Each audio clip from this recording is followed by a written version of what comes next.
Airport. Just in general, first off, like a general question about that. When will Williams Gateway get a second airline? How much did Apache Junction invest in the airport? Let's see. What has Apache Junction gotten in return for the money that we've invested? I'm sorry. Sure. What has Apache Junction received in return for the money it invested? And then specific, why are we spending that money at the airport authority? Why did you forgive the $500,000 debt? Why did Phoenix give up $2 million? Why did Mesa give up $1 million? Why did the town of Queen Creek give up the same amount of money? Why did Gilbert give up almost $800,000? Because we need that airport. We need to be here. Now, okay, why did we give it up? When we got on many, many years ago. And then the council decided to get off, which was a big mistake. We should have been there. So we got back on, and it was supposed to have been a loan. Well, the airport wanted to expand, so they asked every one of the cities who were involved. That's Mesa, Mesa, Gilbert, Queen Creek. Oh, and let's not forget the Gila River. They got almost $1 million. We gave. They asked us to get rid of that, and we'd be like a part owner instead of getting that money back. So yeah, we gave them $600,000. It cost us $120,000 now a year to belong. But you can't think of today. You got to think of the future. We need to be on that airport. So we gave up $600,000. Think of the other cities that gave up 4 times more than we did. We need, like I said before, we need to be controlled, some control around. We have a voice. We have a voice just like the other 6 entities. Doesn't matter how much we pay. They're paying a lot more money. We have a voice. My voice is just as strong as Phoenix's voice to be there.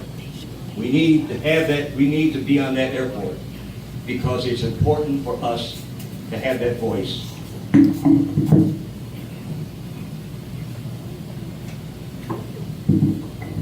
This is one time when I did not vote with Johnny. I voted against forgiving that. An agreement is an agreement.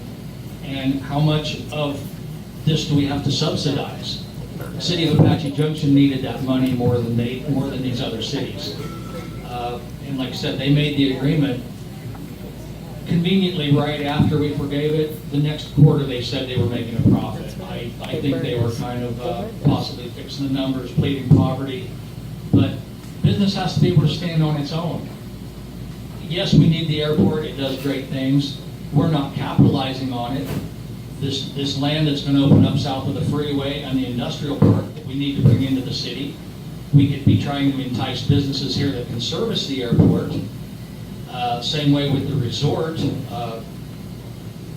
They were going to build one down there called Gaylord. It didn't get built. That was supposed to service the airport.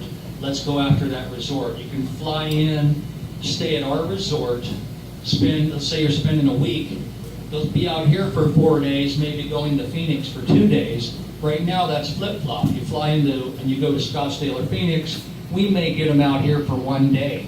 Let's bring them out here and get them out here. That will help our economy. That airport's going to go on with or without us.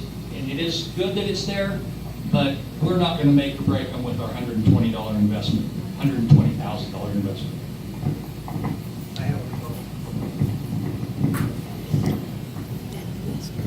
First of all, we're not doing them any favors. They're doing us a favor to be out there. We need them. I keep saying that. And I want you to know something. The vote was 6-1 to keep that airport going. It wasn't just between the two of us. The vote was 6-1.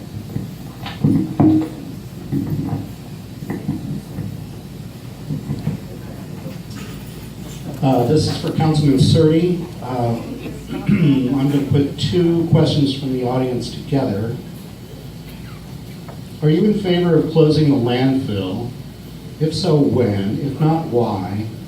As a homeowner living in HA and also living in proximity to the dump, what are your plans to hold my property values? This is a tough one that's coming back to us, and there's pros and cons both ways. We need the landfill. As landfills go, not a bad looking landfill. It's not horribly smelly or ugly. But the people that live along Baseline, they absolutely hate it. I don't live there. I don't experience it every day. Property values, the investors that will be bidding on the land that opens up right to the east of that property, it is going to matter to them. Now that land already sold once, knowing that the landfill is there. I think it'll sell again, but it might affect what gets built there. If we're going to build a multi-million-dollar resort there, are they going to want to look out and see a landfill? It's screened about as well as it can be.